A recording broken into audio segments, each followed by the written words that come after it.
लो जी, यह आ रही है जसविंदर सिंह बाद और मैं इस वे खड़ा हाँ बाघे बॉर्डर ते और अटारी तो क्रॉस करके जसविंदर सिंह बाद सामने आंदा होया विलाग बनांदा होया यह आ रही है सामने मुंडा साडा। ते अज मैं इस लैन आया हाँ।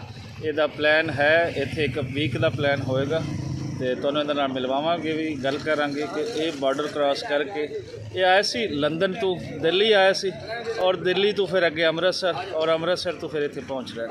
तो यह आ रही है मुंडा साडा ए सामने विलाग बनांदा होया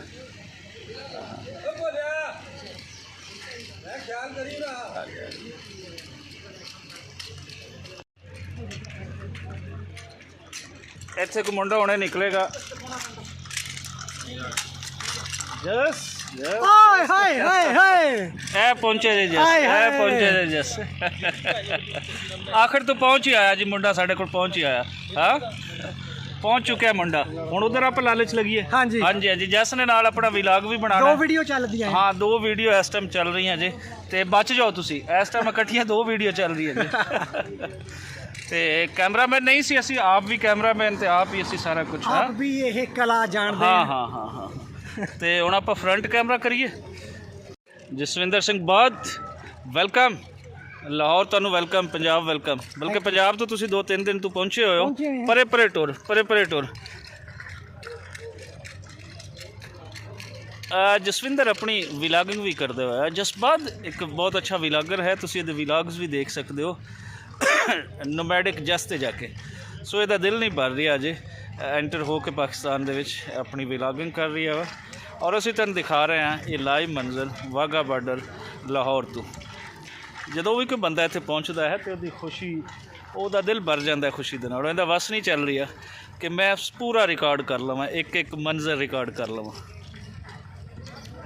यह पाकिस्तान का झंडा और पाकिस्तान दे नाल अगे नाल तुहानूं इंडिया का झंडा गवांढी देश दोनों ते बस उधरों वाघा बार्डर टप्पो अटारी का तो तुसीं वाघे आ जाते हो। तो आस है कि ये दोनों गवांढी ये प्यार नाल रहन ये मुहब्बत नाल रहन बार्डर ये प्यार मुहब्बत की एक तस्वीर बनन जिवें बाकी दुनिया दे भी हैं।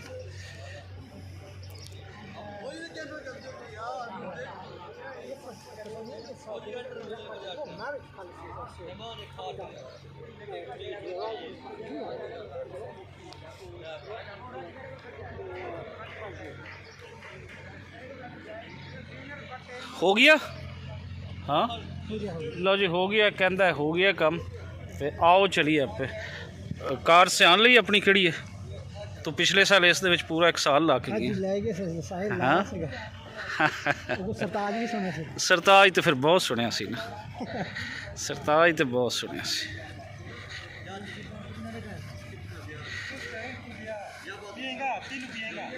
लो जी फिर मिलते रहांगे तो मिलावांगे तुहानूं जसविंदर दीयां गल्लां भी सुणावांगे तो घुमावांगे भी।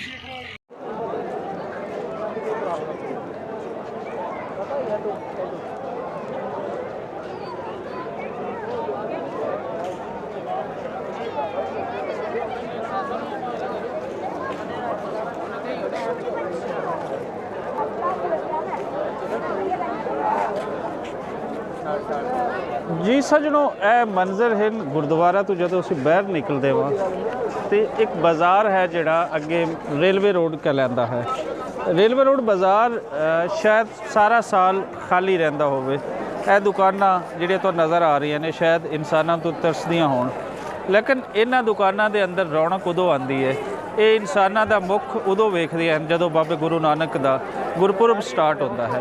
बाबे गुरु नानक दे बर्थडे दी सैलीब्रेशन होंदियां उदों यह बाज़ार भर चुका होंदा है। इस बाज़ार दे अंदर कोई ये नहीं होंदा कि कोई शॉप जिहड़ी है जिस दे विच कोई बंदा नहीं है। इस दे अंदर तुहानूं तरह तरह की लोगों की शॉपिंग होंदी नज़र आती है। खासकर जिहड़े देशा विदेशों तो सिख यात्री इत्थे आते हैं उन्हां दी कोशिश ये होंदी है कि असीं इत्थों कुछ लैके जाइए। सो लैके जाते हैं ये अंदर इत्थों के लोग भी खुश इत्थों के दुकानदार भी खुश और इत्थों के जिहड़े खरीदण वाले आ वो भी खुश है। इन्हां दुकानां दे अंदर की खरीदिया जा रहा है लोग किस तरीके दे गुम फिर रहे हैं ਆਓ ਤੁਹਾਨੂੰ ਥੋੜੀ ਜਿਹੀ ਝਲਕ ਦਿਖਾਉਂਦੇ ਹਾਂ, ਜਿਵੇਂ ਕਿ ਬਾਜ਼ਾਰ ਦੀ ਤੁਸੀਂ ਝਲਕ ਦੇਖ ਰਹੇ ਹੋ। ਥੋੜਾ ਜਿਹਾ ਅੰਦਰ ਦੇਖਦੇ ਹਾਂ ਕਿ ਕੀ ਖਰੀਦਿਆ ਜਾ ਰਿਹਾ ਵਾ। ਇਹ ਇੱਕ ਸ਼ਾਪ ਹੈ ਔਰ ਇਹਦੇ ਤੇ ਸਰਦਾਰ ਜੀ ਹੀ ਸ਼ਾਪਕੀਪਰ ਹਨ ਔਰ ਇਹ ਕੜੇ ਖਰੀਦੇ ਜਾ ਰਹੇ ਹਨ ਔਰ ਕੜਿਆਂ ਦੇ ਨਾਲ ਨਾਲ ਬਾਕੀ ਕੁਝ ਹੋਰ ਕਰੀਮਾਂ, ਟੁੱਥਪੇਸਟ ਇਹ ਵੀ ਖਰੀਦਿਆ ਜਾ ਰਿਹਾ ਹੈ। ਸੋ ਇਹ ਅਗਰ ਸ਼ਾਪ ਦੇ ਅੰਦਰ ਦੇ ਮੰਜ਼ਰ ਦੇਖੀਏ ਤੇ ਉਹ ਇਹ ਮੰਜ਼ਰ ਬਣਦੇ ਹਨ। ਆਓ ਤੁਹਾਨੂੰ ਫਿਰ ਬਾਹਰ ਦੇ ਮੰਜ਼ਰ ਦਿਖਾਉਂਦੇ ਹਾਂ ਕਿ ਫਿਰ ਬਾਹਰ ਕੀ ਹੋ ਰਿਹਾ ਹੈ। ਲੋਕਾਂ ਦੀ ਗਹਿਮਾ ਗਹਿਮੀ ਔਰ ਅੱਜ ਹੈ ਗੁਰਪੁਰਬ ਦਾ ਦੂਜਾ ਦਿਨ। ਇਹ ਤੁਸੀਂ ਦੇਖੋਗੇ ਤੇ ਥੱਲੇ ਇੱਕ ਮਨਿਆਰੀ ਸ਼ਾਪ ਖੁੱਲ ਚੁੱਕੀ ਹੈ। ਇਸ ਮਨਿਆਰੀ ਸ਼ਾਪ ਦੇ ਅੰਦਰ ਛੋਟੀਆਂ ਚੀਜ਼ਾਂ, ਅਗਰ ਕੋਈ ਮਹਿੰਗੀ ਚੀਜ਼ ਨਹੀਂ ਲੈ ਸਕਦਾ ਤੇ ਉਹ ਇਹ ਆਪਣੇ ਜਿਹੜੇ ਪਿੱਛੇ ਬੈਠੇ ਆ, ਜਿਹੜੇ ਉਡੀਕਦੇ ਆ ਕਿ ਸਾਡੇ ਲਈ ਕੁਝ ਆਏਗਾ, ਉਹ ਇੱਥੋਂ ਖਰੀਦਦਾਰੀ ਕਰ ਸਕਦਾ ਹੈ। ਹੋਰ ਅੱਗੇ ਥੋੜਾ ਜਾਈਏ ਤੇ ਇੱਥੇ ਕੱਪੜੇ ਦੀਆਂ ਸ਼ਾਪਸ ਹਨ, ਕੱਪੜੇ ਦੇ ਚੁੰਨੀਆਂ ਬਹੁਤ ਸਾਰੇ ਲੋਕ ਇੱਥੋਂ ਲੈ ਕੇ ਜਾਂਦੇ ਹਨ। ਔਰ ਅਗਰ ਅਸੀਂ ਦੇਖੀਏ ਤੇ ਇਸ ਵੇਲੇ ਵੀ ਇੱਥੇ ਖਰੀਦਦਾਰੀ ਅਰੂਜ ਤੇ ਹੈ। ਲੋਕ ਇੱਥੋਂ ਖਰੀਦਣਾ ਚਾਹ ਰਹੇ ਹਨ, ਕੁਝ ਲੈਣਾ ਚਾਹ ਰਹੇ ਹਨ। ਸਤਿ ਸ਼੍ਰੀ ਅਕਾਲ ਭਾਜੀ, ਸਤਿ ਸ਼੍ਰੀ ਅਕਾਲ। ਕੀ ਲੈਣਾ ਚਾਹ ਰਹੇ ਹੋ ਭਾਜੀ? ਜੀ पैसे चेंज करा रहे हैं। ਅੱਛਾ, ਚੇਂਜ ਕਰਾ ਰਹੇ ਹੋ। ਪਹਿਲੇ ਲੈ ਕੇ ਗਏ ਸੀ? पहले तो वो ਜਿਹੜੇ ਪਹਿਲੇ ਸੀਗੇ ਉਹ ਤੇ ਅਸੀਂ ਮਤਲਬ ਵਰਤ ਚੁੱਕੇ ਆ। ਅੱਛਾ ਅੱਛਾ, ਠੀਕ ਹੈ ਠੀਕ ਹੈ ਠੀਕ ਹੈ। ਇੱਕ ਆਦਤ ਤੁਸੀਂ ਗੰਦੀ ਆਦਤ ਹੀ ਮੈਂ ਕਹਾਂਗਾ, ਉਹ ਇਹ ਹੈ ਕਿ ਮੈਂ ਸਿਗਰਟ ਪੀਂਦਾ ਹੁੰਦਾ। ਉਹ ਸਿਗਰਟ ਮੈਂ ਕੋਈ ਚੇਨ ਸਮੋਕਰ ਨਹੀਂ ਹੈ, ਕਦੀ ਕਦੀ ਪੀ ਲਈਦੀ। ਸੋ ਗੁਰਦੁਆਰੇ ਦੇ ਅੰਦਰ ਰਹਿ ਕੋਈ ਪਿਛਲੇ 3-4 ਘੰਟੇ ਤੇ ਬਾਹਰ ਨਿਕਲਿਆ ਤੇ ਇੱਕ ਸਿਗਰਟ ਸ਼ਾਪ ਹੈ ਜਿੱਥੋਂ ਸਿਗਰਟ ਮਿਲ ਜਾਂਦੀ ਨਨਕਾਣਾ ਬਾਜ਼ਾਰ ਦੇ ਅੰਦਰ। ਤਾਂ ਸਿਗਰਟ ਮੈਂ ਲੈ ਰਹੀ ਸੀ, ਨਾਲ ਮੇਰੇ ਜਸਵਿੰਦਰ ਹੈ, ਖਾਸ ਮੈਂ ਇਸ ਤੋਂ ਪਰਮਿਸ਼ਨ ਲਈ ਹੈ ਕਿ ਮੈਂ ਸਿਗਰਟ ਲੈ ਲਵਾਂ ਤੇ ਇਹਨਾਂ ਨੇ ਕਿਹਾ ਹਾਂਜੀ ਪੀਓ।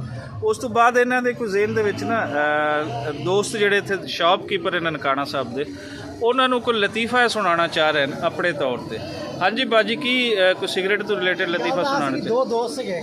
ਪਹਿਲੇ ਦਿਨ ਜਦੋਂ ਅਸੀਂ ਪੜ੍ਹਨ ਗਏ ਤਾਂ ਸਾਰਾ ਦਿਨ ਤੱਕ ਇਕੱਠੇ ਹੀ ਰਹੇ ਸੀਗੇ, ਸਾਰੀ ਸੰਗਦੇ ਸੀਗੇ ਵੈਸੇ ਸ਼ੁਰੂ 'ਚ। ਤਾਂ ਜਦੋਂ ਸ਼ਾਮ ਹੋ ਗਈ, ਰਾਤ ਪੈ ਗਈ, ਇੱਕ ਕੋ ਰਹਿ ਨਹੀਂ ਹੋਇਆ। ਸਿਗਰਟ ਉਹਨੇ ਕੱਢ ਲਈ ਬਾਹਰ, ਸਿਗਰਟ ਪੀਣ ਲੱਗ ਪਿਆ। ਦੂਸਰਾ ਕਹਿੰਦਾ ਆਹ ਮੈਨੂੰ ਤੁਸੀਂ ਪੀਂਦੇ ਆ, ਜੇ ਮੈਨੂੰ ਪਤਾ ਹੁੰਦਾ ਮੈਂ ਤਾਂ ਪਹਿਲਾਂ ਹੀ ਲਾ ਲੈਣੀ ਸੀ, ਦੇ ਮੈਨੂੰ ਇੱਕ। ਉਹ ਵੀ ਪੀਣ ਵਾਲਾ ਨਿਕਲਿਆ। ਇੱਕ ਦੂਏ ਤਾਂ ਸੰਗਦੇ ਰਹੇ।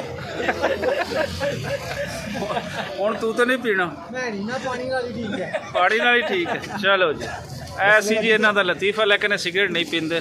ਅੱਛੀ ਗੱਲ ਹੈ, ਨਹੀਂ ਪੀਣੀ। ਜੇ ਪੀਣੀ ਹੈ ਤਾਂ ਫਿਰ ਇੱਥੋਂ ਆ ਕੇ ਪੀਓ। ਨਸਲੇ ਦਾ ਜੂਸ।